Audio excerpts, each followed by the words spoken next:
ত্রাণের টাকা নিয়ে অনেকেই আপনাদের নানা ধরনের মন্তব্য করেছেন, অপ্রীতিকর প্রশ্ন তুলেছেন। কেন ব্যাংকে টাকা রাখা হলো, এই টাকা দিয়ে আপনারা নাকি বিদেশ ভ্রমণ করেছেন, সেসব অনেকে বলার চেষ্টা করেছে। আরও এমন নানান মন্তব্য আপনি নিশ্চয়ই সামাজিক যোগাযোগ মাধ্যমে দেখেছেন, আমার চেয়ে বেশিই দেখেছেন হয়তো। তো এখন তো সকলের সামনে আপনারা অডিট রিপোর্ট প্রকাশ করলেন, এখন কি যারা নানাভাবে আপনাদেরকে প্রশ্নবাণে মন্তব্যবাণে জর্জরিত করতো তাদের প্রশ্নবাণ মন্তব্যবাণ একটু কমেছে কিনা?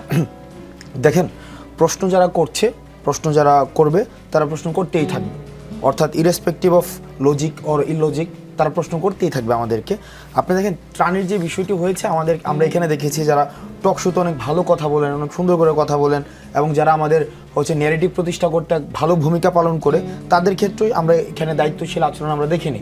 সোশ্যাল মিডিয়াতে বিভিন্ন অপপ্রচার যেগুলো হয়েছে আমরা দেখেছি, সেগুলোর উপর ভিত্তি করে তারাও দেখেছি যে এই ত্রাণ কার্যক্রমে যে অবহেলা হয়েছে এই বিষয়গুলো নিয়ে কথাবার্তা বলেছে। যেমন বলা হয়েছে যে আমরা ত্রাণের হিসাব নাকি যথাযথভাবে দেইনি। আমরা স্পষ্ট বারবার করেছি, আমরা দেখেন মনে হয় না কোনো কার্যক্রমে এভাবে প্রত্যেক ঘন্টায় ঘন্টায় মানুষের সামনে উপস্থাপন করা হয় যে 6টা থেকে 8টা পর্যন্ত কয় টাকা উঠেছে, 8টা থেকে 10টা পর্যন্ত কয় টাকা উঠেছে। একটা বিষয় খুবই স্পষ্ট করা উচিত, আমরা যদি টাকা যদি কোনো ধরনের তসরুফ করতেই হতো, তাহলে সরকারের সাথে আমরা যখন আন্দোলনটা চলছিল সরকারের সাথে কিন্তু তখনই আমরা নেগোসিয়েশনে যেতে পারতাম, এবং বিভিন্ন সময় কিন্তু আমাদেরকে অফারও করা হয়েছিল। আমরা তখনই সরকারের সাথে কোনো ধরনের নেগোসিয়েশনে যাইনি। আর সেই জায়গায় ত্রাণের কার্যক্রম যেখানে বাংলাদেশের 20 কোটি মানুষ প্রতিনিয়ত এই ব্যাপারটি দেখছে, এবং আমাদের ইউনিটির একটা আমাদের ন্যাশনাল ইউনিটির ক্রাইসিস মোমেন্টের ন্যাশনাল ইউনিটির একটা বাস্তব প্রতিফলন ঘটেছিল টিএসসিতে, সেই জায়গায় 20 কোটি মানুষকে সাক্ষী রেখে আমরা 11 কোটি টাকা মেরে দিব, এই বিষয়টি যেমন এটা একটা বাস্তবতা বিবর্জিত একটা বিষয়।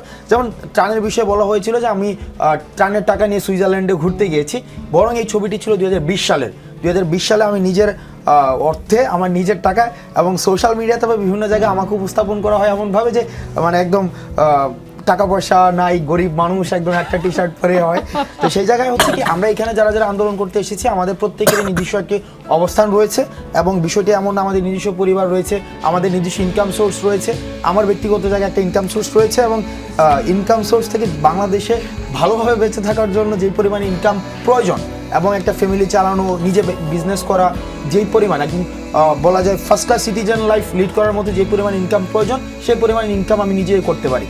এখন দেখেন, আমরা এবার দ্বিতীয় যে প্রশ্নটি এসেছে সেটা হচ্ছে ত্রাণের টাকা আমি ব্যাংকে কেন রাখবো।